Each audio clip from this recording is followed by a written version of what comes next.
हाँ, सॉरी। मुझे लगता है कि मेरे कुछ पीपीटी में दिक्कत चल रही थी, इसलिए स्लाइड प्रेजेंट नहीं हो पा रही थी। तो आप सभी यहीं पे हो कि चले गए, छोड़ गए? यहीं पे थे सभी। यहीं बैठे। ठीक है, तो फिर दिखा दीजिए चेहरा फिर। ये दिखा दिया लो। है ना सर? मुंह दिखाई कर दीजिए। ये दिखा दिया। चलो ठीक है। Hello, I'm here. या थैंक यू।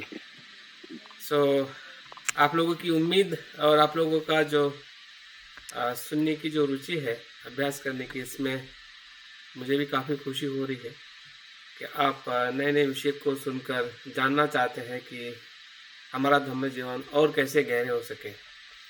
तो धम्म जीवन के लिए या हमारे जो दैनिक जीवन के लिए समय को हम अक्सर सुबह से लेकर शाम तक इस्तेमाल करते हैं, लेकिन वो समय क्या है और उसका प्रबंध कैसे करना चाहिए, इसको हमें जानना है। मतलब ये हमारे आज के विषय का लर्निंग पर्पस है कि इसके बारे में थोड़ा हमें थोड़ा और जो बातें हमें पता नहीं है वो बात जानने का प्रयास करना है। दूसरा जो हमारा लर्निंग पर्पस है वो है बुद्धिस्ट प्रबंधन के जो सिद्धांत है उसके आधार पर समय का महत्व क्या है, इसका हमें अध्ययन करना है। ये मुझे लगता है कि विषय हमारे लिए बहुत ही नया भी है, क्योंकि मैंने भी काफ़ी इंटरनेट पे सर्च किया हूँ। इसमें बहुत कम रिसर्च हुआ है कि बुद्धिस्ट मैनेजमेंट कैसे हो सकता है या मैनेजमेंट में बुद्धिज़्म को कैसे देखा जा सकता है और किस प्रकार से जो संगठन का मैनेजमेंट हो या परिवार का मैनेजमेंट हो या किसी भी संस्था का मैनेजमेंट हो या पूरे किसी भी कार्य का मैनेजमेंट हो, तो मैनेजमेंट एक बहुत ही महत्वपूर्ण प्रक्रिया है जो हमारे मनुष्य जीवन के साथ शुरुआत से ही जुड़ी हुई है। और हम देखते हैं कि कोई भी सफल कार्य अगर हमें कुछ करना है, फिर वो हमारे परिवार का कार्य हो या हमारा शिक्षा का कार्य हो या किसी भी प्रकार की गतिविधि हो, जैसे कि अगर हम ये एकेडमी से जो गतिविधि कर रहे हैं, कोर्स चला रहे हैं, तो इसके पीछे भी मैनेजमेंट का बहुत महत्वपूर्ण भूमिका है। जैसे कि आप इस कोर्स में ज्वाइन किए हैं तो उसके पीछे भी कहने की आपका समय का प्रबंधन है या आपके जीवन की जो उद्देश्य है और आपकी जो करने वाली क्रियाएं हैं उसको कैसे हम एक उद्देश्य के एक सूत्र में रखने का जो हमारा स्किल है मनुष्य जीवन से या मनुष्य ने सीखा है, तो उसी का इस्तेमाल किया जाता है।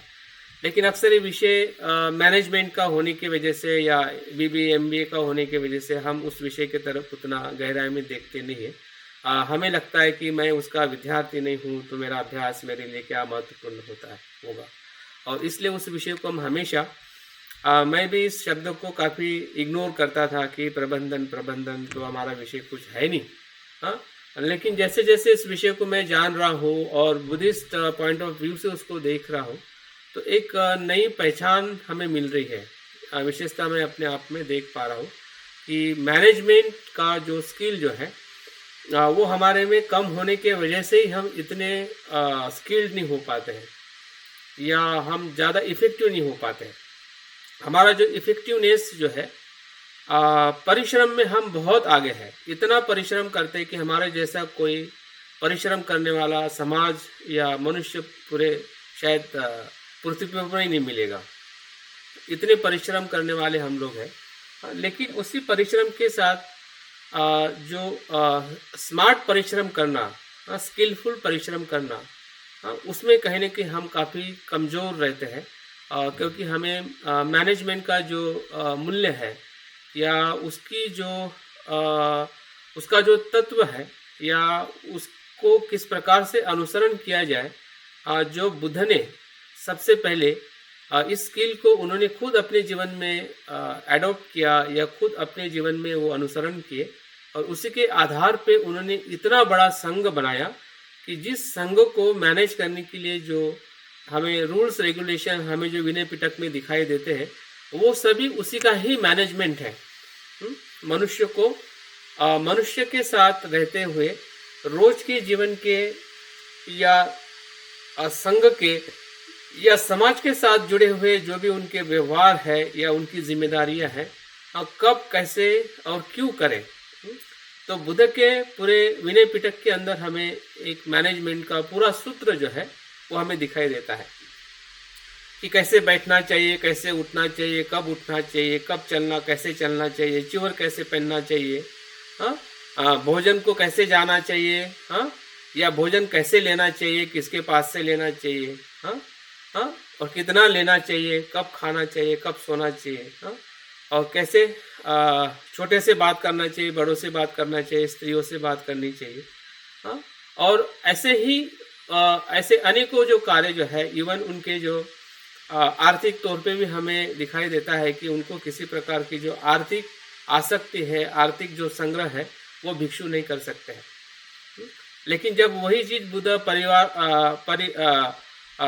जो परिवार में रहने वाले उपासक उपासिकाओं को बताते हैं, तो उसमें भी बुद्ध बहुत ही अच्छी तरह से बताते हैं कि आपने पैसा कैसे कमाना चाहिए, कैसा उसका इस्तेमाल करना चाहिए, आपके माता पिता के साथ संबंध कैसे होने चाहिए, आपकी शिक्षाएं, आपके संस्कार, आपकी जो भी मान सम्मान, वो सभी बातों का हमें एक ऐसा लेखा जोखा मिलता है कि बुद्ध की पूरी शिक्षा ही कि उनके संघ में और संघ के साथ समाज में जो भी उनका संवाद रहा है, या एक राजा को भी जब बुद्ध बताते हैं कि आपने युद्ध क्यों नहीं करना चाहिए, और क्यों आप जीत नहीं पाओगे, तो बुद्ध के पास में जो पॉलिटिकल जो प्रबंध था उसका भी पूरी तरह से बुद्ध के पास में ज्ञान था।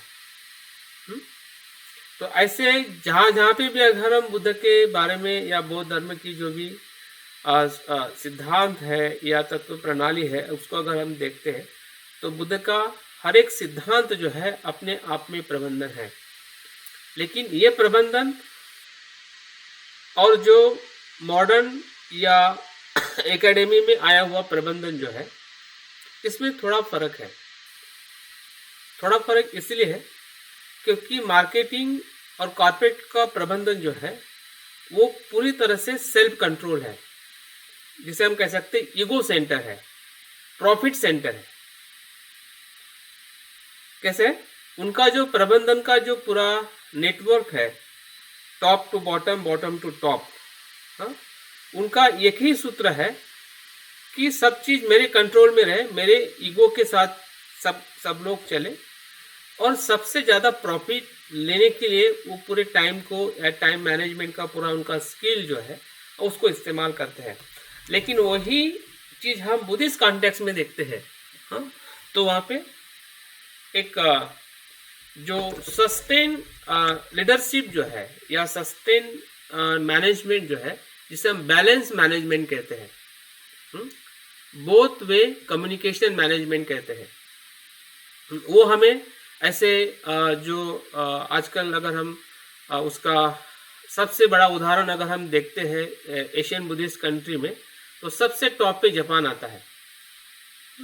क्योंकि जापान का पूरा मैनेजमेंट जो है, फिर वो पॉलिटिक का हो या उनका कॉर्पोरेट सेक्टर का हो या एजुकेशन का हो या इवन फैमिली का हो, उनके मैनेजमेंट के अंदर बुद्धिस्ट प्रिंसिपल का जो इनपरमानेंस और को एग्जिस्टेंस की जो प्रिंसिपल जो है उसको पूरी तरह से वो एडप्ट कर चुके हैं। उस बेस पे वो मैनेजमेंट करते हैं। तो मैनेजमेंट का जो सिद्धांत अगर हम बौद्ध परिप्रेक्ष्य में देखते हैं तो बुद्ध के स्वयं के जीवन से ही उतरते हुए हमें दिखाई देता है।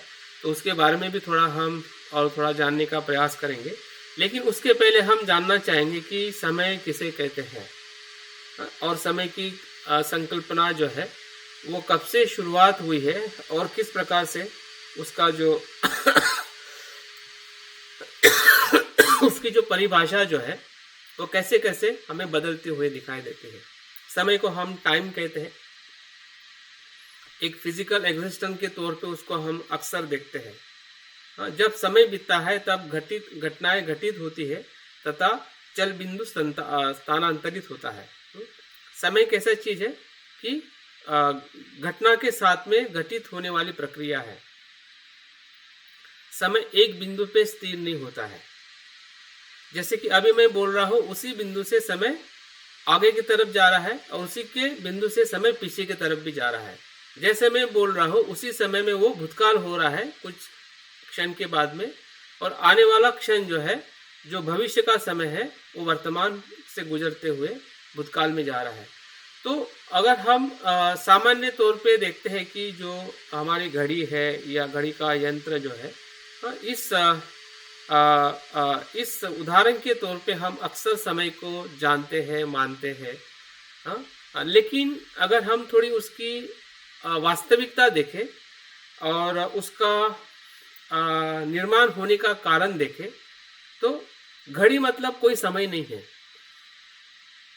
ये तो हमारे एक समय को निर्धारित करने के लिए हमने कहा कि 1 घंटा, 2 घंटा या 6 घंटे, 10 घंटे, 12 घंटे का दिन होता है, 24 घंटे का दिन होता है, ये फिर सप्ताह होता है, महीना होता है, वर्ष होता है। तो ये समय के इस अंदर जो हमने उसको बांटा हुआ है, वो हमारे एक निर्धारित कार्य करने के लिए। लेकिन समय एक्चुअल में ऐसा नहीं है जिस प्रकार से हमें दिखाया जाता है, या हम देखते हैं। और इसलिए अगर हम उसको वैज्ञानिक तौर पे देखते हैं तो जो समय जो है, वो सापेक्ष है, स्पेस के साथ में जुड़ा हुआ है।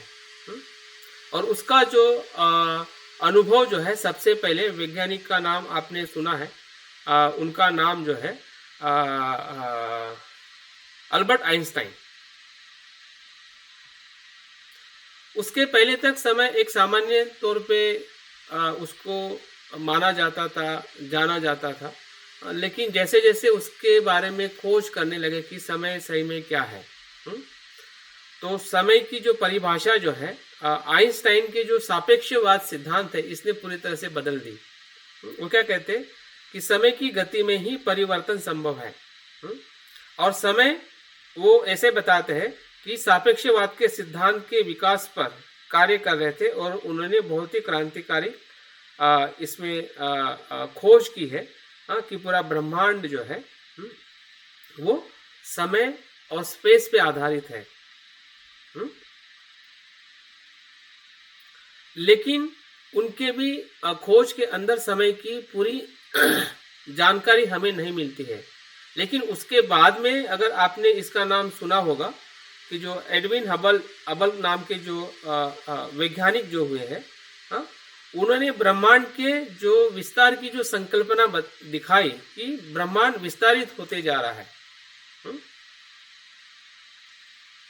ब्रह्मांड का जो अस्तित्व जो है वो स्थिर नहीं है, वो विस्तारित होते जा रहा है। और विस्तारित होने का मतलब है वो एक जगह से दूसरी जगह की तरफ बढ़ते जा रहा है। और इस सिद्धांत को ही एक समय के साथ में उसको देखने का प्रयास वैज्ञानिक लोगों ने किया है कि समय को किस प्रकार से और सूक्ष्मता से देखा जाए। और इसलिए आइंस्टाइन समय को कहते हैं कि वो एक प्रकार का इल्यूशन है, वो भ्रम है। हमें समय दिखाई देता है, लेकिन समय में एक्चुअली ऐसा कुछ भौतिक तत्व नहीं है। और बुद्ध ने भी कहने इसी प्रकार से समय को कहा है। और इसलिए बुद्ध कहते हैं कि ब्रह्मांड या अस्तित्व का ना आरंभ है ना अंत है। जो कुछ भी अस्तित्व जो है वो सिर्फ और सिर्फ वर्तमान में है। और वर्तमान से ही हम भूतकाल को भी समझ सकते हैं। जो बीता हुआ क्षण, वो वर्तमान बीता हुआ क्षण को ही हम भूतकाल कहते हैं, और आने वाले क्षण को, भविष्य के क्षण को ही हम वर्तमान कहते हैं। बाकी जो समय की जो परिभाषा हमें समझ में समझाई जाती है कि समय को लेकर, लेकिन उसका वास्तविक स्वरूप ऐसा नहीं होता है। और इसको इसलिए हमें समझना जरूरी है ताकि समय का जो एक मूल्य है, समय का मूल्य सिर्फ घड़ी देखने में नहीं है, या घड़ी के अनुसार जीवन जीने में भी नहीं है। लेकिन समय का जो तत्व जो है, जो बुद्ध ने देखा, और आज पूरी वैज्ञानिक इस बात को कह रही है कि समय एक आकस्मिक अवधारणा है। कोई उसका ठोस ऐसा स्वरूप नहीं है, और समय हमेशा गति और बल की प्रक्रिया से उत्पन्न होता है। उसका अस्तित्व कैसे है कि जो गुरुत्वाकर्षण जो शक्ति जो है, और उसमें होने वाली गति है, गति के स्वरूप में और बल के स्वरूप में उसका अस्तित्व निर्माण होता है। जैसे कि बुद्ध बताते हैं, उसी प्रकार से ही वैज्ञानिक भी समय को लेके अपनी बात को आजकल रख रहे हैं, क्योंकि बुद्ध ने जो उस समय जो समय के अनुभव को जो उन्होंने देखा होगा और कहा होगा कि किस प्रकार से परिवर्तन, कितने क्षण, एक ही क्षण में कितना बड़ा परिवर्तन हो जाता है कि उसमें हम समय को होते हुए देख ही नहीं पाते हैं। हर एक क्रिया जो है सिर्फ और सिर्फ वर्तमान में होती है, और वर्तमान का भी क्षण अपने जगह पे स्थिर नहीं है। तो इतना जो सूक्ष्म जो समय का जो स्वभाव है, उस स्वभाव को जानना और उसको मैनेज करना, और उस मैनेजमेंट के लिए हमें जो उसके जो अलग अलग पहलू है, ऐसा कहते हैं कि समय का मैनेजमेंट हम तभी कर सकते हैं कि जब समय के मूल्य को हम जानते हैं। घड़ी में देखने से या दिन गिनने से या उम्र को जान लेने से कि मेरी उम्र इतनी हुई है, इसका मतलब मेरे पास में इतना ज्ञान हो गया और मेरे जीवन में बहुत कुछ मैंने पा लिया। लेकिन वो तो क्षणिक है, कुछ भी नहीं पाया। वो समय तो एक क्षण में ही चला गया, भले हम कितने भी उम्र के हो या हमारी उम्र जो भी होने वाली है, क्षण में ही सब कुछ बदलने वाला है, क्षण में ही हमारा मृत्यु होने वाला है।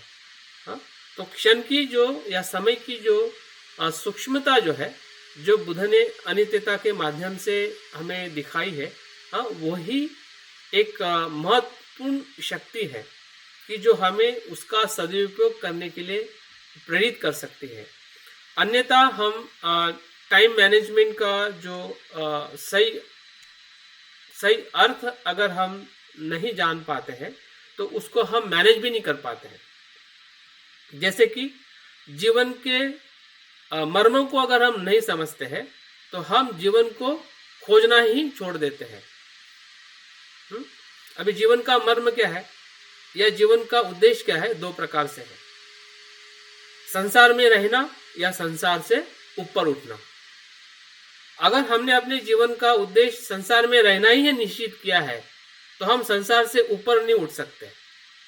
कोई नहीं उठ सकता, कोई उठा भी नहीं सकता है, क्योंकि हमने निर्णय लिया है कि हमें संसार में ही रहना है।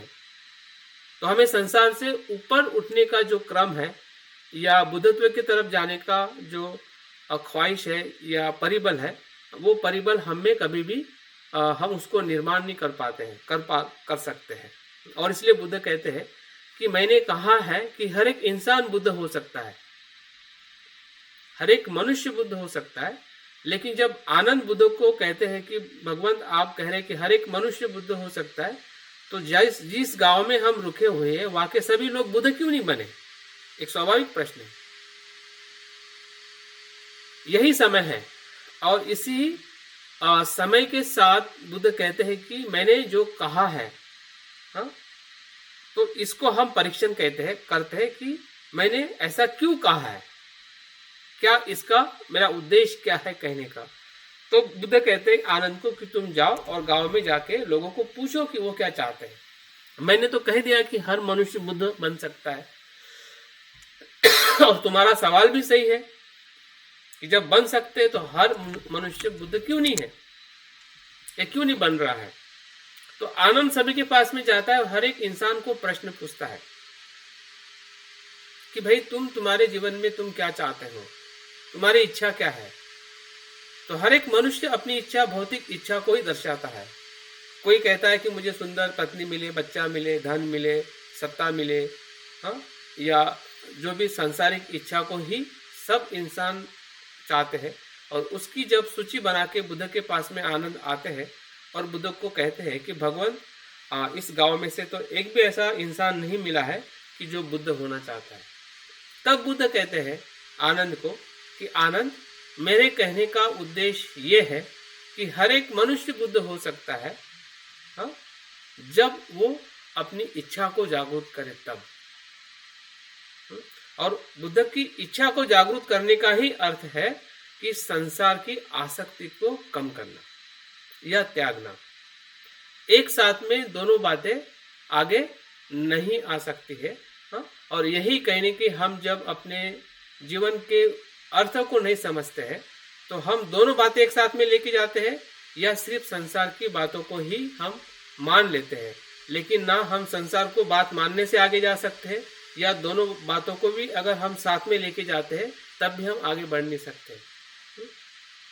संसार में रह के संसार को हमें छोड़ना ही पड़ेगा, मानसिक तौर पे हमें छोड़ना ही पड़ेगा।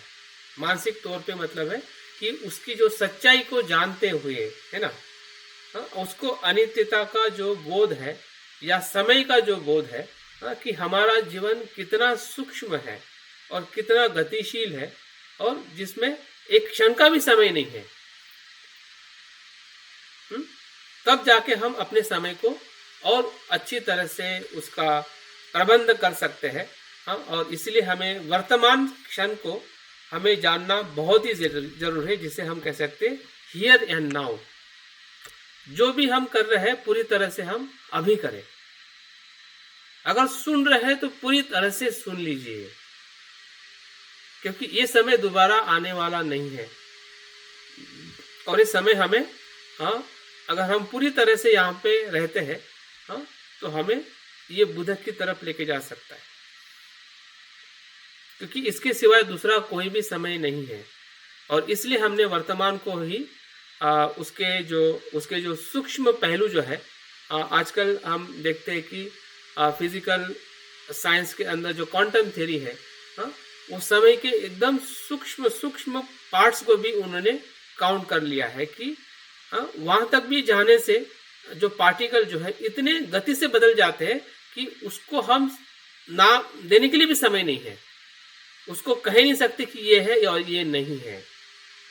तो वो पार्टिकल का जो उसका जो बदलने का स्वभाव जो है, वो ये बता रहा है कि वो समय से पर है, समय के साथ में नहीं है, जिसे हम भूतकाल या भविष्य काल के तौर पे हम अक्सर समय को देखते हैं। लेकिन अगर हम सेकंड को अगर छोटा करते जाए तो सेकंड मिली सेकंड बन जाएगा, नानो सेकंड बन जाएगा, तो उस सेकंड का भी बाद में पता ही नहीं चलेगा कि उसका समय आप किसको क्या कहते हैं। और इवन जो हम अभी सुन रहे हैं, या हम जो भी अपने मन से और शरीर से जो कार्य कर रहे हैं, वो समय के अंदर भी हम वो नहीं समझ पा रहे हैं, क्योंकि दूसरे क्षण में ही वो समय सब बदल जाता है। और दूसरे क्षण में पहला क्षण जो है वो पकड़ लेता है, वो बह जाता है, और दूसरा क्षण आ जाता है। और दूसरे क्षण में जैसा हम आते हैं तो जो पहले क्षण का जो कुछ हमने सुना है वही हमें फिर से समझ में आता है, फिर से हमें स्मरण आता है, उसकी स्मृति रहती है कि जो हमने उसके पहले सुना हुआ है या जाना हुआ है। और उसी स्मृति से हम निरंतर हम आगे अपने रोज के कार्य को करते रहते हैं। वर्तमान में जो एक्चुअल हो रहा है, वर्तमान क्षण का जो अनुभव जो है, वो सिर्फ हमें जागरूक रहने से या वर्तमान में रहने की जो हमारी क्षमता को बढ़ाने से ही पूरी तरह से हम उस समय का आनंद ले सकते हैं, या उस समय में अपनी जो भी क्रिया को बेहतरीन तरीके से कर सकते हैं।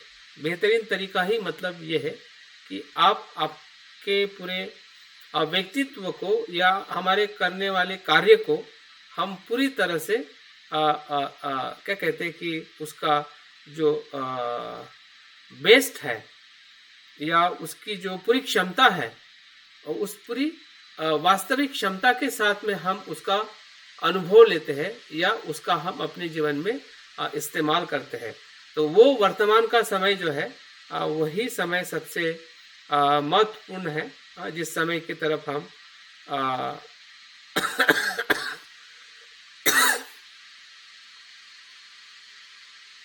समय के बहुत सारे मापन हैं, जैसे कि हमें सभी को पता है कि जैसे कि मैंने बताया कि घड़ी के माध्यम से हम समय को देखते हैं। सुबह शाम होती है, रात सुबह होती है, अमावस्या पूनम होती है। ये जो पृथ्वी जो सूर्य के इर्द गिर्द घूमती है, तो उससे हमें पूरे वर्ष का एक समय का अनुमान लगता है।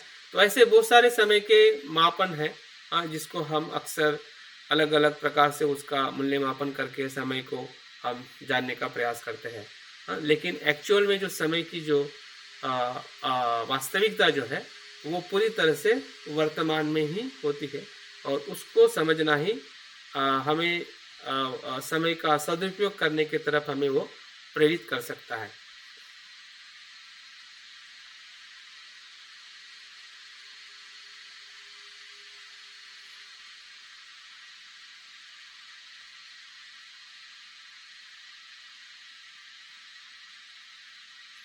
अगर हम अभी तक की बातों को आधार मानते हुए अगर हम उसकी हम परिभाषा देखते हैं तो इसकी सामान्य परिभाषा जो ऐसी होती है कि समय हमारे मस्तिष्क द्वारा निर्माण किया हुआ एक आकस्मिक अवधारणा है।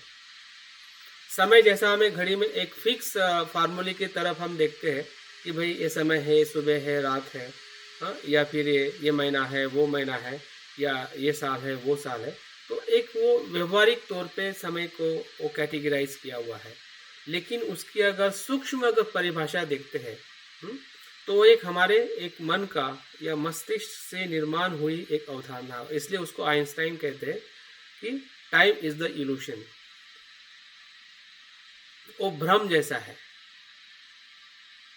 क्योंकि समय ऐसा कुछ नहीं है जिसे हम भूतकाल और भविष्यकाल कह सकते हैं। जो भी है वर्तमान है, और वर्तमान भी हमेशा परिवर्तनशील है। तो उसको भी हम उस समय के अंदर उसको अनुभव कर सकते हैं, लेकिन उसको हम ये नहीं कह सकते हैं कि ये यही समय है। तो समय की गति जैसे कि मैंने पहले बताया कि उस अलग अलग गति के माध्यम से हम समय को देख सकते हैं, और समय कभी रुकता नहीं है। वो निरंतर प्रवाहित और गतिशील रहता है। तो अभी हम देखते हैं कि समय अगर हमें इतना कुछ बता रहा है कि समय की जो एक अपनी परिभाषा है या उसका जो महत्व है, अगर उसको अगर हम जान रहे हैं या थोड़ा हम कुछ समझ चुके हैं, तो उसके आधार पे अगर हम समय प्रबंधन की अगर हम बात करते हैं, वो किसी भी प्रकार का प्रबंधन हो, कि हमारे किसी प्रोजेक्ट का हो या फिर कोई संस्था का हो, संगठन का हो, परिवार का हो, तो हर एक कार्य के लिए हमें एक प्रबंधन को जानना या प्रबंधन के साथ में कार्य करना, जिसके वजह से हमारा एक वो कार्य जो है एक सफलता की तरफ जा सके। और इसलिए कहते हैं कि प्रबंधन एक प्रकार का ऐसा मस्तिष्क है कि जो आपके कार्य को सुचारू रूप से संपन्न करता है। फिर आपका वो शिक्षा का क्षेत्र हो, आपका करियर हो, या आपका परिवार का भी नियोजन हो, मैनेजमेंट हो, या किसी प्रकार की कंपनी हो, या किसी प्रकार का कुछ भी कार्य क्षेत्र हो, उस सभी कार्य क्षेत्र के अंदर ये प्रबंधन या मैनेजमेंट जो है, मैनेजमेंट का मैं दूसरा अर्थ ऐसे लगाता हूँ कि माइंड मैनेजमेंट, मन का प्रबंधन मतलब मैनेजमेंट। जो मन को सुचारू रूप से समझता है या उसको निर्देशित कर सकता है, अपने मन को और औरों के मन को, या उसको एक जगह पे लाके उसको कार्यान्वित कर सकता है, तो वही एक प्रकार का मैनेजमेंट है। और जिस मैनेजमेंट को ध्यान में रखते हुए जो भी हम फिर आप लोगों का एक कोर्स हो या इसके सिवा आप लोगों की पूरी रोज की जीवन शैली हो, वहाँ पे हम मैनेजमेंट को कैसे देख सकते हैं और कैसे उसका हम विकसित कर सकते हैं या उसका हम सदुपयोग कर सकते हैं, इसके कुछ पॉइंट्स यहाँ पे मैंने दिए हुए हैं। अगर हमें समय का मूल्य पता चला है कि वो कितना इम्परमानेंस है और कितना सूक्ष्म है, और समय को रेत जैसे कि हाथ में हम रेत पकड़ते हैं और उसी क्षण में वो नीचे गिरने लगती है, तो समय भी ऐसे ही है। भले अगर आप घड़ी को अगर हम देखते हैं 1 सेकंड के लिए, तो सेकंड देखते देखते ही वो सेकंड चला जाता है। तो ऐसे समय का सदुपयोग करना मुझे लगता है कि एक प्रकार के हमारे मन का ही सदुपयोग करना है, क्योंकि मन और समय का जो अगर तालमेल देखा जाए, और बुद्ध ने जिस प्रकार से कहा है कि हमारा मन, जिसे हम कॉन्शियसनेस कहते हैं, हाँ, वो भौतिक परिवर्तन से 16 गुना ज़्यादा परिवर्तित होता है। उसका जो परिवर्तन की जो क्षमता जो है मन की, वो 16 गुना ज़्यादा है। इतना गति से मन बदलता है। और ऐसे गतिशील मन को सुचारू रूप से उसको एक दिशा में लेके आना या कार्यान्वित करना, फिर वो कार्य आपके ध्यान का हो या अभ्यास का हो या किसी को मदद करने का हो या कोई कार्य करने का हो, तो उसके अंदर सबसे पहला हमारा एक जो समय टाइम टेबल जो है वो सबसे इम्पोर्टेंट है कि हम किस समय में क्या करना चाहते हैं। टाइम टेबल, क्योंकि टाइम का जो मैनेजमेंट जो है वैसे टाइम मैनेजमेंट शुरू होता है। कौन सा समय किसके लिए इस्तेमाल करें, जैसे कि आपने ये समय ये पढ़ाई के लिए रखा है और इसी समय में अगर आपको कुछ कॉल आती है या फिर आपको लगता है कि ये नहीं, मैंने ये भी करना चाहिए, तो शायद आप ना वो सही तरीके से कर पाओगे ना ये सही तरीके से कर पाओगे। हाँ, तो हमारा जो टाइम मैनेजमेंट जो है एक हमारा सिस्टमैटिक उसका उद्देश्य होना चाहिए कि कौन सा समय मुझे किसके लिए इस्तेमाल करना है। वो उद्देश्य से ही अगर हम अपने टाइम का शेड्यूल बनाते हैं, मैं बाद में लास्ट में बुद्ध के शेड्यूल की बात करूँगा, ताकि हमें बुद्ध का शेड्यूल कैसे था, जिसे हम डेली शेड्यूल कहते हैं, और डेली शेड्यूल ही पूरे लाइफ का शेड्यूल बुद्ध का कैसे उन्होंने अपने जीवन में अप्लाई किया। जब वो बुद्ध बने 35 एज में, तो उनके अंतिम सांस तक 80 वर्ष तक उन्होंने 45 वर्ष उसी ही डेली मैनेजमेंट के साथ उन्होंने पूरी तरह से अपना जीवन यापन किया।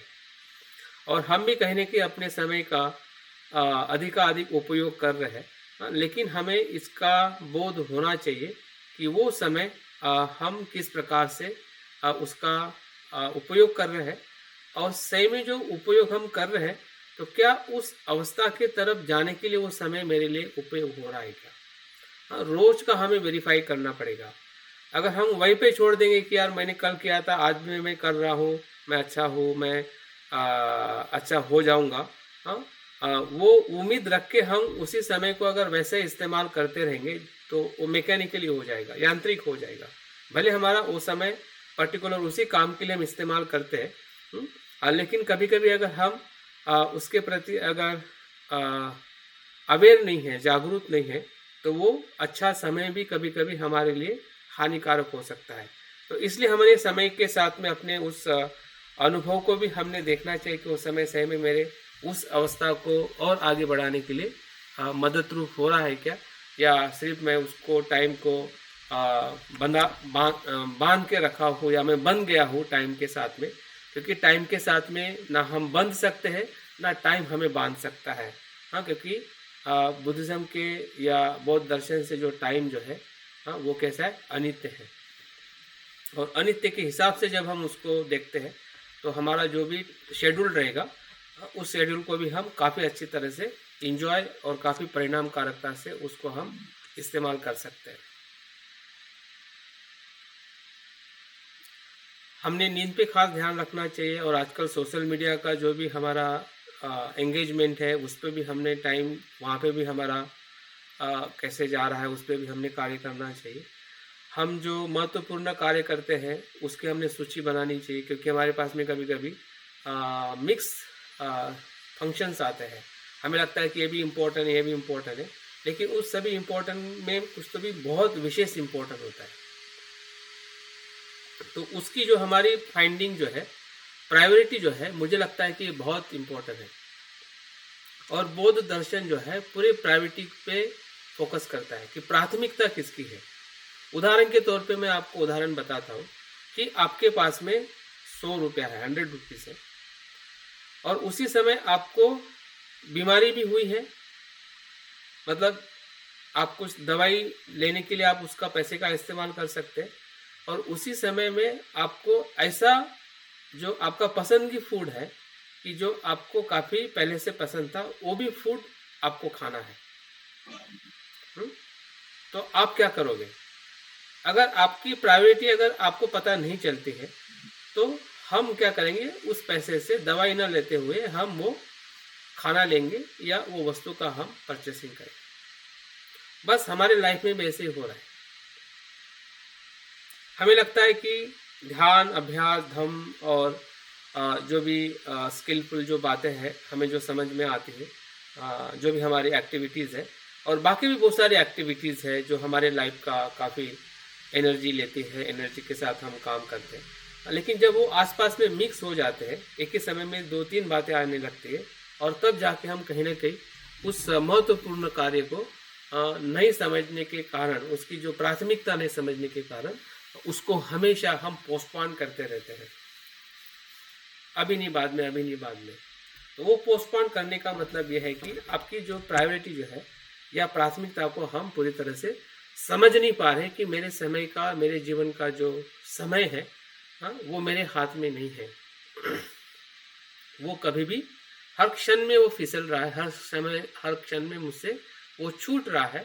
और उस समय को जो मेरे पास में कार्य है कि जो बहुत ही महत्वपूर्ण है, जिस कार्य से मेरा परिवर्तन हो सकता है या मैं बहुत अच्छे अनुभव के तरफ या मन की शुद्धता के तरफ जा सकता हूँ। तो ऐसे कार्य को हमने खास अपने समय के मैनेजमेंट में रखना चाहिए। हमारे दिन की शुरुआत हमने समय पे करनी चाहिए और छोटी छोटी अनावश्यक बातें हैं, उसमें हमने ज़्यादा समय बर्बाद नहीं करना चाहिए। क्योंकि हम घर में या किसी से बात करते समय या जो भी हमारी जो घर की जिम्मेदारियां हैं, हर जिम्मेदारी में हम अपनी बात, अपना समय देते हैं। अगर हमारे घर में 4 लोग हैं, पति पत्नी, 2 बच्चे या बहू, तो हमने अपनी जिम्मेदारी को बांट देना चाहिए। कम से कम जिम्मेदारी रखनी चाहिए ताकि आपका समय आप धम्म में या आपके भीतर जो आपका जो प्रवास है उसके तरफ हम ज़्यादा ध्यान दे सकें।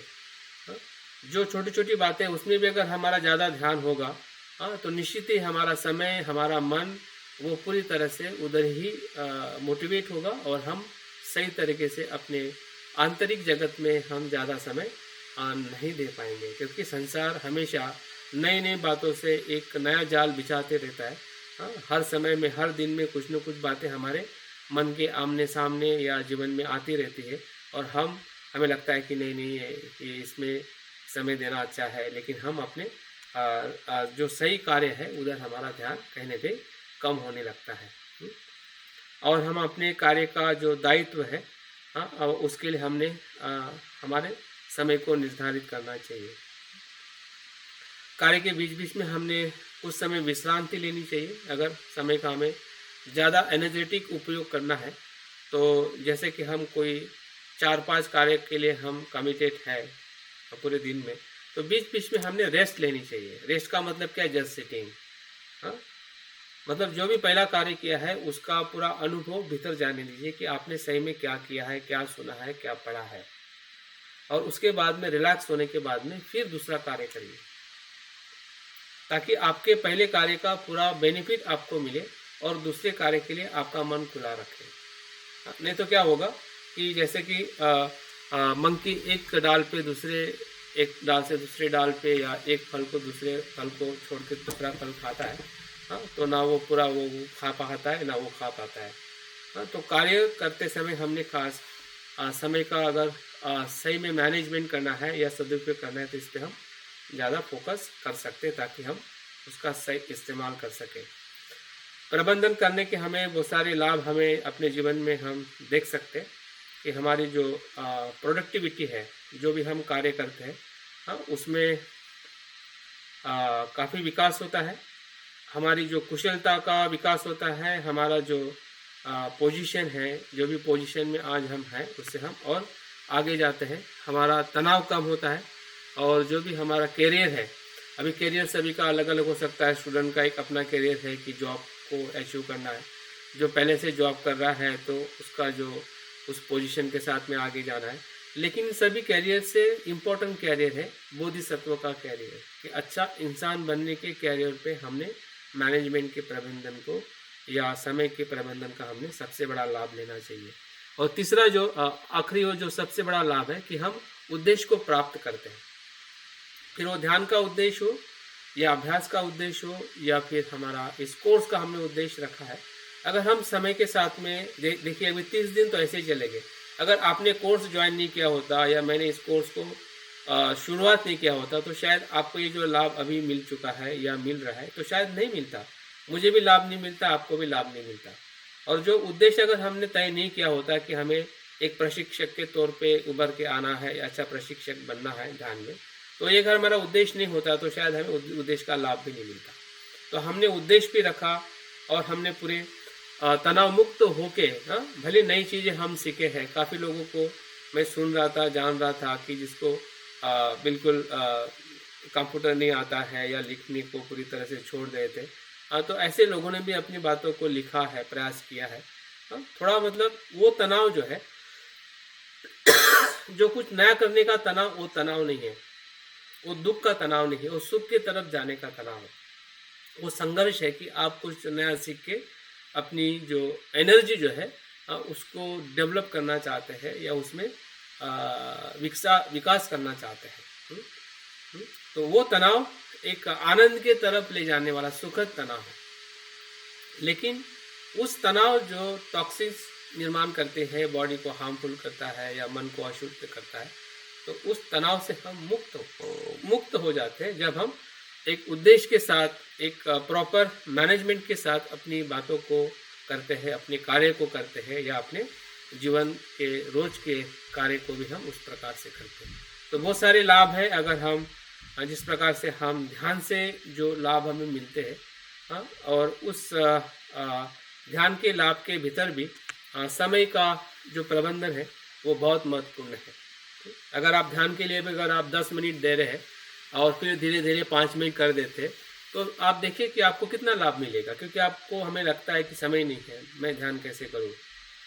लेकिन 10 मिनट का 15 मिनट, 15 मिनट का आधा घंटा ऐसे बढ़ते जाना चाहिए ताकि उस ध्यान का हमें और ज़्यादा लाभ मिले, क्योंकि ध्यान करना और समय को मैनेज करना दोनों साथ साथ में चलता है। जितना हम समय को मैनेज करेंगे उतना ही हमारा ध्यान अच्छा होगा, क्योंकि हम ध्यान के लिए ज़्यादा समय दे पाएंगे। उतना ही हमारा अभ्यास अच्छा होगा, क्योंकि हम अभ्यास को समय दे पाएंगे। और उस प्रकार से अगर हम उसकी उस समय का अगर हम उपयोग करते हैं तो निश्चित ही है उसका हमें बहुत लाभ मिलेगा। ये सभी समय प्रबंधन की विशेषता है कि जो भी हम कार्य करते हैं उसको हमने शीघ्र प्रारंभ करना चाहिए। अगर आपने सोचा है कि कुछ करना है, समय की सीमा के भीतर हमने उस कार्य को पूरा करना चाहिए। हमारा जो दैनिक जो लक्ष्य है उस कार्य को करने के लिए उसको भी हमें निर्धारित करना चाहिए।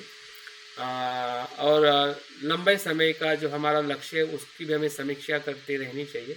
उससे आने वाले परिणाम जो है रोज के कार्य के उसको भी हमने उसका अवलोकन करना चाहिए।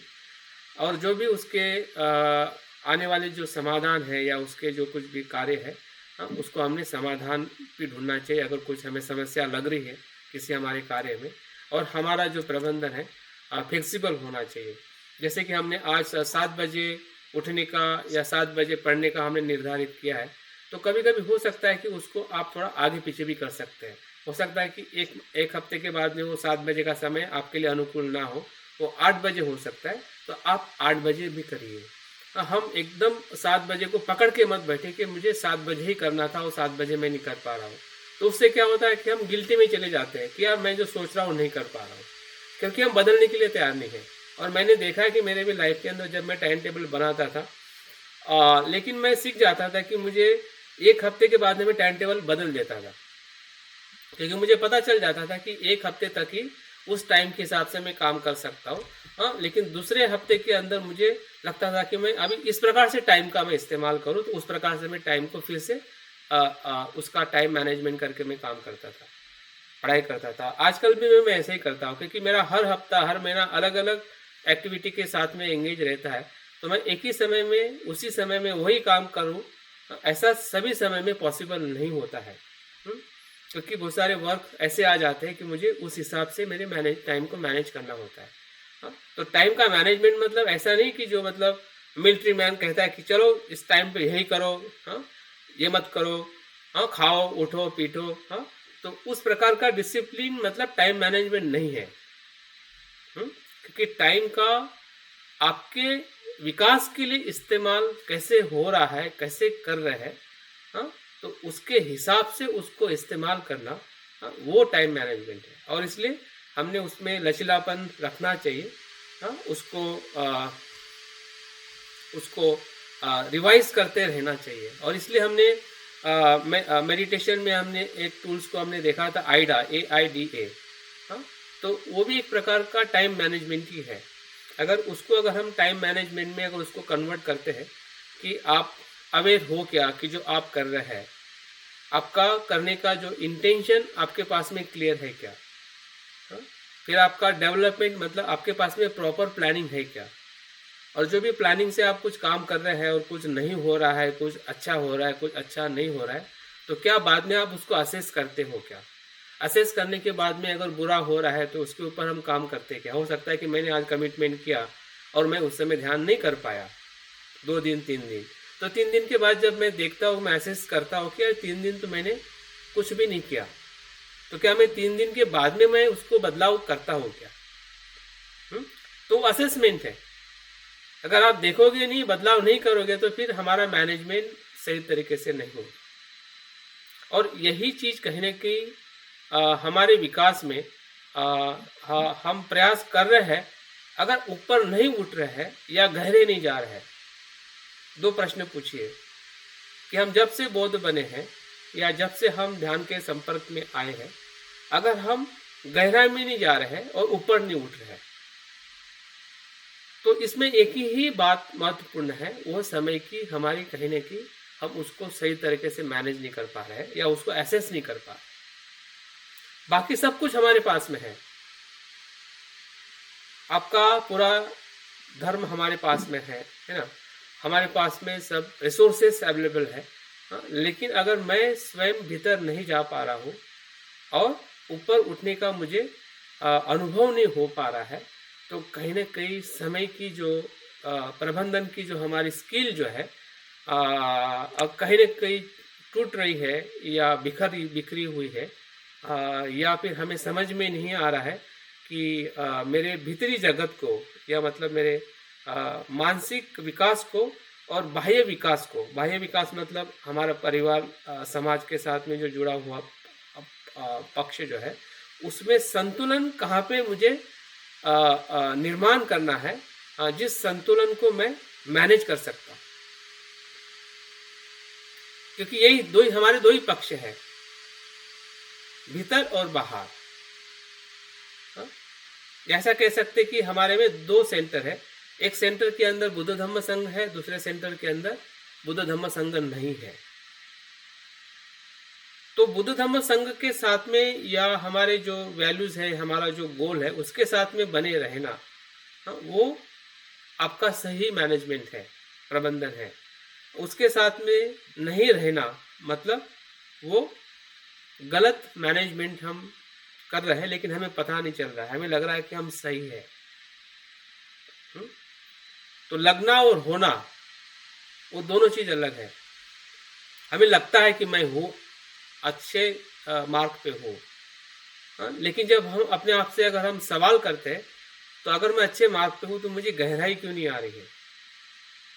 एक ही प्रश्न पूछने से ही पता चल जाएगा कि कहीं न कहीं हमारे प्रबंधन के स्तर के अंदर हमारा कहीं न कहीं हम उतना कार्यशील नहीं हो पा रहे, और उस कार्यशीलता को बढ़ाने के लिए हमें अपने मैनेजमेंट स्किल को हमें थोड़ा गहराई से देखना पड़ेगा।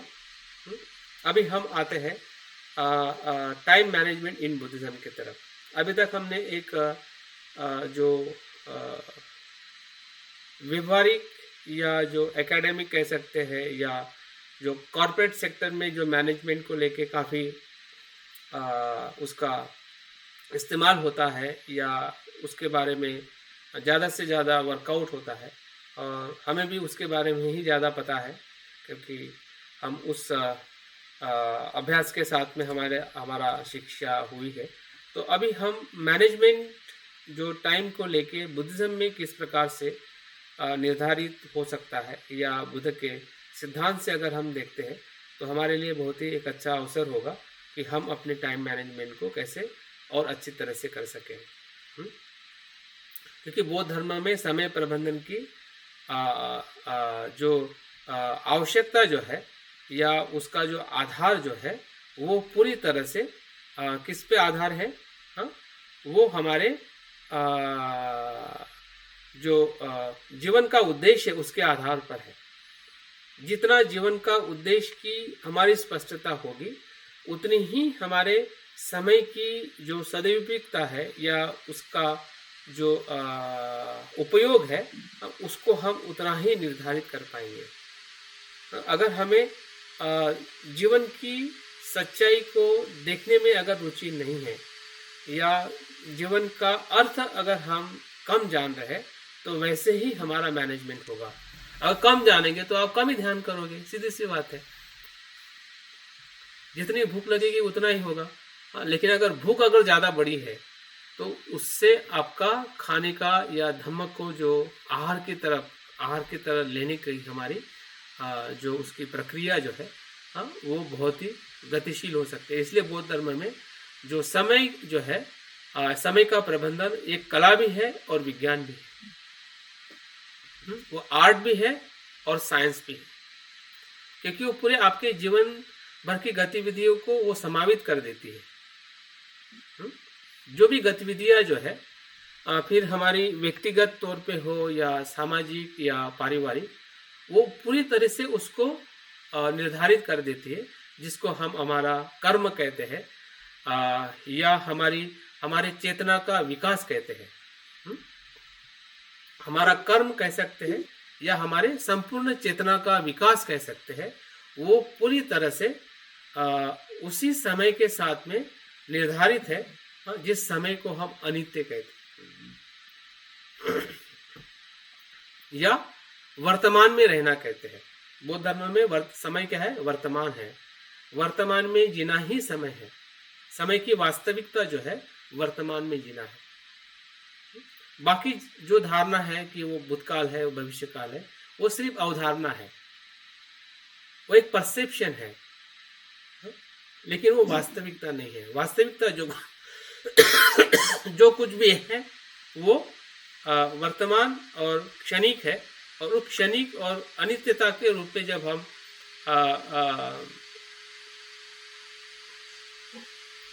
वर्तमान को देखते हैं, तो समय की जो गरिमा है या समय का एक अपना उपयोग करने की जो हमारी इच्छा है, परिबल है, वो अपने आप ही बढ़ने लगते हैं। जो कह सकते हैं कि एक भीतर से एक आग या एक प्रेरणा जो है, जिसे हम अधिष्ठान कह सकते हैं या संकल्प कह सकते हैं, जो अष्टांगिक मार्ग में हमें सम्यक स्मृति के साथ सम्यक संकल्प जब जुड़ जाता है, सम्यक संकल्प सम्यक दृष्टि के साथ जुड़ जाता है, तो वो परिवर्तन निश्चित है। मनुष्य का परिवर्तन निश्चित है। लेकिन जब तक वो दृष्टि के साथ, सम्यक दृष्टि के साथ अगर संकल्प नहीं जुड़ता है, या अधूरा रहता है, या टूटा फूटा रहता है, या उसमें बहुत सारे होल्स रहते हैं, मतलब बहुत सारे छिद्र रहते हैं। कहने के लिए तो हम लगता है कि हम एनर्जी लगा रहे हैं, लेकिन उस एनर्जी में सब दरारें होती है। उसमें से पानी, वो शक्ति बहने जाती है, नीचे चली जाती है, और हमें लगता है कि हम तो बहुत ताकत लगा रहे हैं, रोज सुबह उठ के ध्यान कर रहे हैं, रोज सुबह उठ के हम ये कर रहे हैं, हम इतना काम कर रहे हैं, इतना कुछ हम प्रयास कर रहे हैं, लेकिन उसमें कहीं ना कहीं हमारी जो एनर्जी जो है वो नहीं लगने के कारण हम उसका उस समय हमारा अच्छा हम उपयोग करने के बावजूद भी उसका जो परिणाम है हमें कहीं ना कहीं पूरी तरह से नहीं मिलता है। तो बुद्धा के लाइफ में टाइम मैनेजमेंट से हमें एक रोल मॉडल दिखाई देता है कि बुद्ध जो दिनचर्या जो है कैसे करते थे। बुद्ध का बुद्धत्व प्राप्त करने के बाद से लेके उनके महापरिनिर्वाण तक 45 साल तक बुद्ध ने समय को कैसे मैनेज किया। वर्ष के अनुसार अगर हम देखते हैं तो 45 साल में उनके 25 वर्ष जो है श्रावस्ती में गए हैं। कि उन्होंने श्रावस्ती में ही हर एक वर्षावास का समय बिताया है। तो वर्षावास का उनका जो कालावधि है, और उस कालावधि को अगर हम एक दिन में उसको डिवाइड करते कि बुध का एक दिन कैसे वो बिताते थे, तो ऐसे कहते कि उनकी जो दिन की शुरुआत जो है वो अर्ली मॉर्निंग हो जाती थी। करीबन अर्ली मॉर्निंग मतलब उनकी 3 या 4 बजे के आसपास, 3 या 4 बजे के आसपास जब उनकी अर्ली मॉर्निंग होती थी तो वो सबसे पहले देवों को उपदेश देते थे, देवताओं को। उनका सबसे पहला कार्य देवताओं को उपदेश देना रहता था। उस समय जो भी देवतागण आते थे उनको बुद्ध अपनी वाणी से उनको लाभान्वित करते थे। ये बुद्ध की जीवन की जो रोज की जो शुरुआत जो है वो पूरे जीवन में वो निरंतर उनके जीवन में बनी हुई हमें दिखाई देती है। उसके बाद का जो समय जो है 4 से 5 बजे का, ऐसा कहते हैं कि वो समय वो जो जिस गांव में रहते थे, जिस गांव में भी उनका वास्तव्य रहता था उस दिन, उस गांव को वो एक करुणा की चक्षु से देखते थे कि इस गांव में सबसे ज्यादा दुखी कौन है, जिसको हम कह सकते हैं कि करुणा के चक्षु से वो देखते थे कि इस गांव में सबसे समस्या वाला इंसान कौन है, किसको आज मेरी जरूरत है। तो बुद्ध उसी के घर में भोजन के लिए प्रवेश करते थे और उनको उस दुखों से मुक्त करते थे।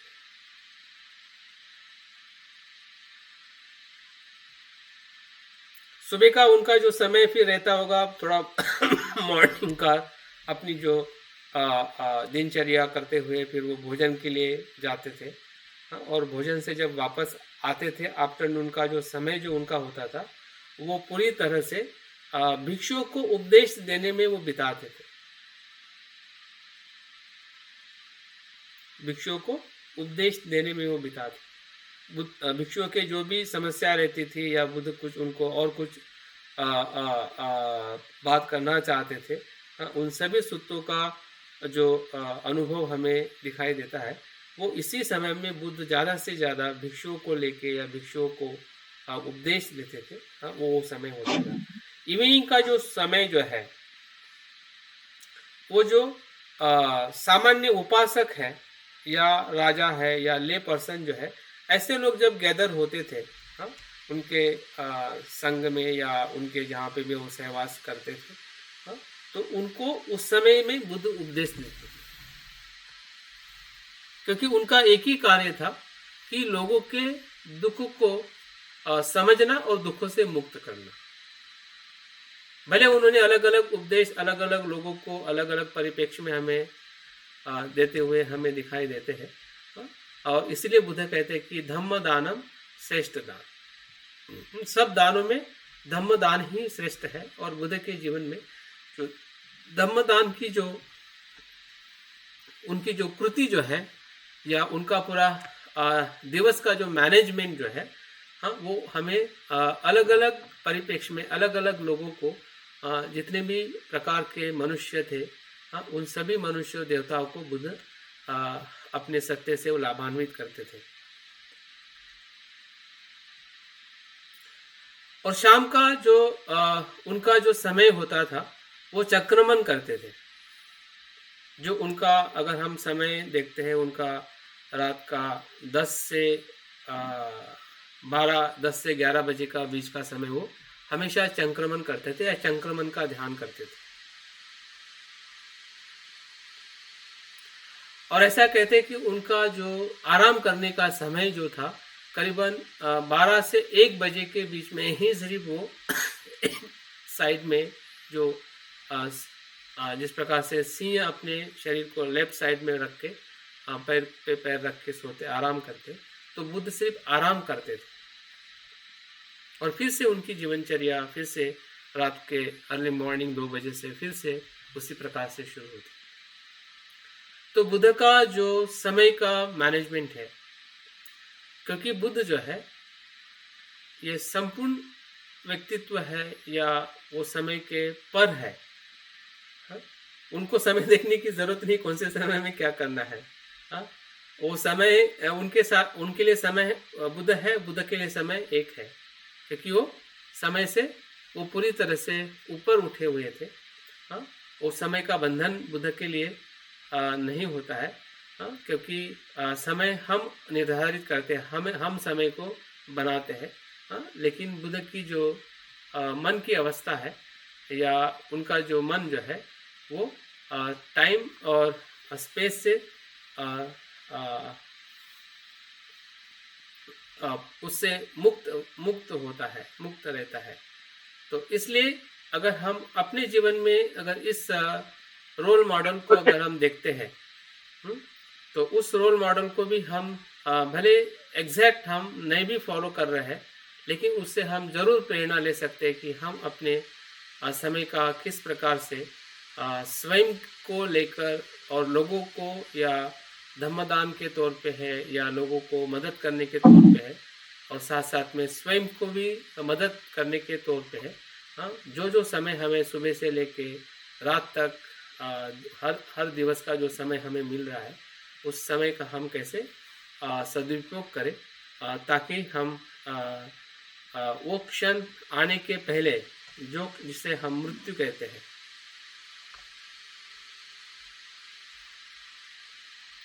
मृत्यु का क्षण आने के पहले हम उस सत्य को स्पर्श कर ले, उस सत्य का साक्षात्कार कर ले,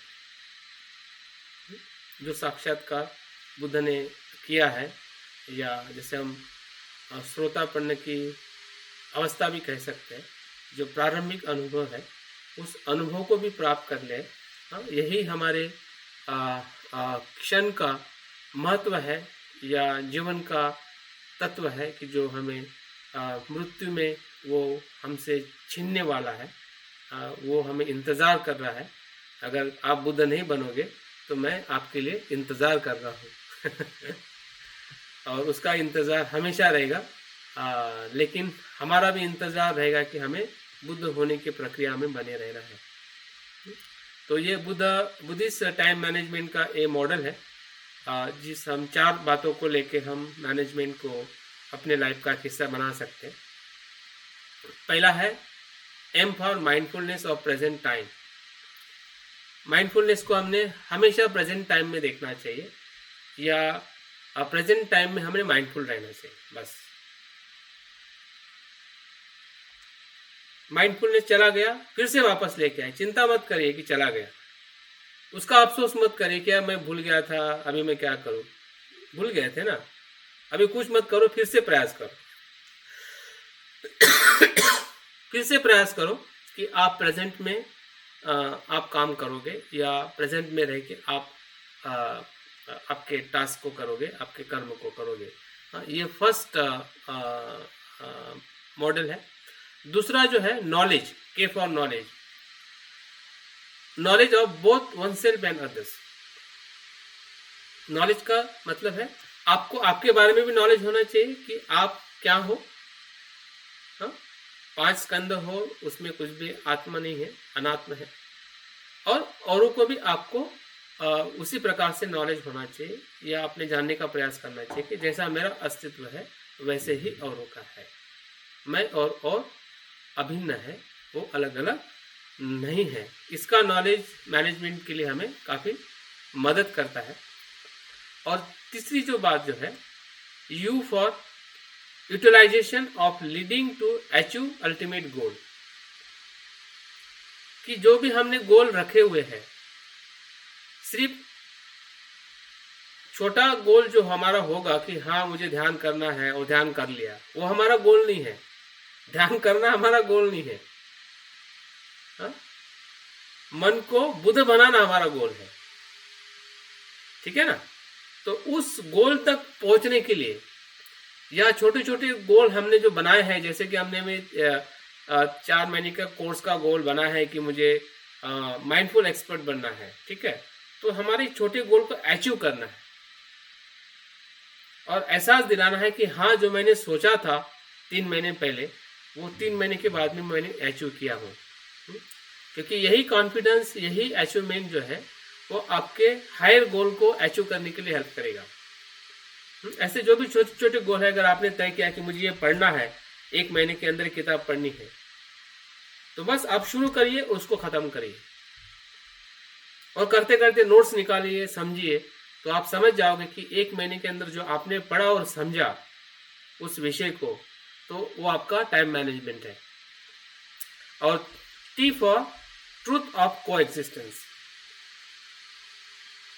कि हम सभी कैसे हैं, को एग्जिस्ट अनात्म है, हम किसी भी वस्तु से अलग नहीं है, सभी ब्रह्मांड हमारे भीतर है और हम ब्रह्मांड में हैं। सभी लोग हमारे में हैं और हम सभी लोगों में हैं। ये सच्चाई जो है, इसको मानते हुए, जानते हुए, उसका हर एक जगह पे हमने अनुभव करना चाहिए। हम किसी को देखते हैं, किसी को बोलते हैं, किसी के साथ में रहते हैं, या किसी भी चीज़ का हम इस्तेमाल करते हैं, कपड़ा इस्तेमाल करते हैं, घर इस्तेमाल करते हैं, मोबाइल इस्तेमाल करते हैं, हर एक चीज़ हम इस्तेमाल करते हैं, तो सब को एग्जिस्ट है। हम एक दूसरे से अलग नहीं है। जब अलग नहीं है तो उसके प्रति आसक्ति रखने का कोई अर्थ नहीं है। आप इस्तेमाल नहीं करें, इसका मतलब ये नहीं है कि आपको आसक्ति नहीं रखनी है, मतलब इस्तेमाल नहीं करना, ऐसा नहीं है। इस्तेमाल करना है, लेकिन उसकी पूरी अनुभूति के साथ कि जो चीज़ मैं इस्तेमाल कर रहा हूँ वो मेरे लिए कितने महत्वपूर्ण है, और उसकी जो हानिकारक तत्व है उससे हमें वाकिफ होना है कि अगर मैं इसका ज़्यादा इस्तेमाल करता हूँ, फिर वो खाना हो या फिर कपड़े हो या जो भी चीज़ हो, वो मेरे लिए भी हानिकारक है और औरों के लिए भी हानिकारक है। तो सच्चाई ये है, और इस सच्चाई को जानते हुए हम समय का, अपने जीवन का, समय ही मतलब जीवन है। लोग टाइम इज मनी कहते हैं, लेकिन मैं टाइम इज लाइफ कहता हूँ, और बुद्ध की परिभाषा में टाइम इज लाइफ है। मनी तो पैदा किया जा सकता है, लेकिन लाइफ पैदा नहीं किया जा सकता है। मृत्यु आया मतलब गया, मृत्यु फिर दूसरे लाइफ में ही आता है। उस लाइफ में कुछ समझ में नहीं आता है कि लाइफ क्या है। तो life is time, time is life.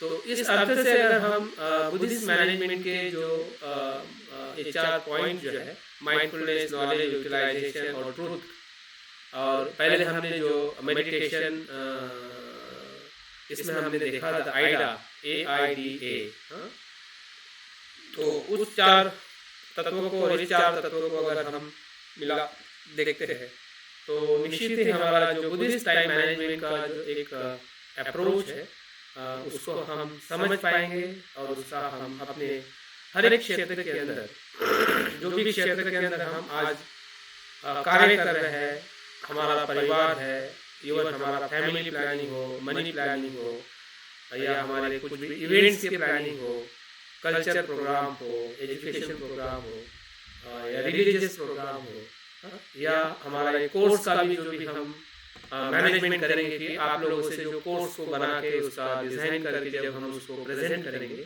तो हर एक चीज मैनेजमेंट में आती है। विदाउट मैनेजमेंट कुछ भी सक्सेस नहीं होता है। अगर हम उसको गहराई से देखें, तो मैनेजमेंट ही अपनी कृति को बेहतरीन बनाती है। अगर मैनेजमेंट नहीं है तो काम तो होगा, लेकिन बेहतरीन नहीं होगा, एक्सीलेंट नहीं होगा, स्किलफुल नहीं होगा। काम तो वैसे भी होता है, आप कुछ नहीं करते तभी काम होता है। तो वैसा काम करना और स्किलफुल काम करना, दोनों में एक ही फर्क है कि जब हम उसको मैनेजमेंट के तत्वों को और बुद्धिस्ट जो प्रिंसिपल हमने यहाँ पे देखे हैं, इस प्रिंसिपल से अगर हम अपने मैनेजमेंट को देखते हैं, तो निश्चित ही हमारे हर एक कार्य में काफ़ी अच्छी गति आ सकती है, और उस गति का या उसका जो अनुभव का लाभ जो है वो हमें भी मिल सकता है, और जो हमारे साथ में जुड़ने वाले लोग हैं उनको भी प्राप्त हो सकता है। तो मैं अपनी बात को यहाँ पे विराम देता हूँ, और जो कुछ भी बातें मेरे लिए भी कुछ बातें इसमें से काफ़ी सीखने जैसी थी और नई भी थी, लेकिन मैं समझ रहा था कि ये समय जो है ये हमारे लिए काफ़ी प्रेरणादायी है, क्योंकि हम मन को देख रहे हैं या मन के धर्म में जब हम देखते हैं कि मन जब उत्पन्न होता है तो इसी क्षण के अंदर ही 5 जो चैतसिक निर्माण होते हैं, जिसको हम कह सकते हैं कि वो उत्पन्न होता है और उसी क्षण के अंदर वो लय हो जाता है। यही समय का सबसे सूक्ष्म एलिमेंट है, जिसको हम उत्पन्न होना, लय होना, उत्पन्न होना, लय होना, इस अगर 2 शब्दों को भी अगर हम जान सकते हैं तो हम समय का और सत्य का स्वयं में साक्षात्कार हो सकता है। समय और सत्य जो है वो दोनों साथ में चलते हैं, क्योंकि वर्तमान ही सत्य है और सत्य ही वर्तमान है। और सत्य वही है कि जिसको अनित्य कहते हैं, और अनित्य वही है कि जो उत्पन्न होता है और लय होता है और निरंतर चलने वाली प्रक्रिया है अनित्य।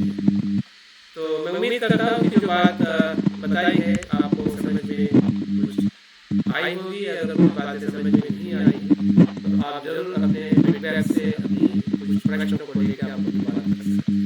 मैं अपनी बात यहाँ पे पूर्ण करता हूँ। जय हिंद, नमो। चलिए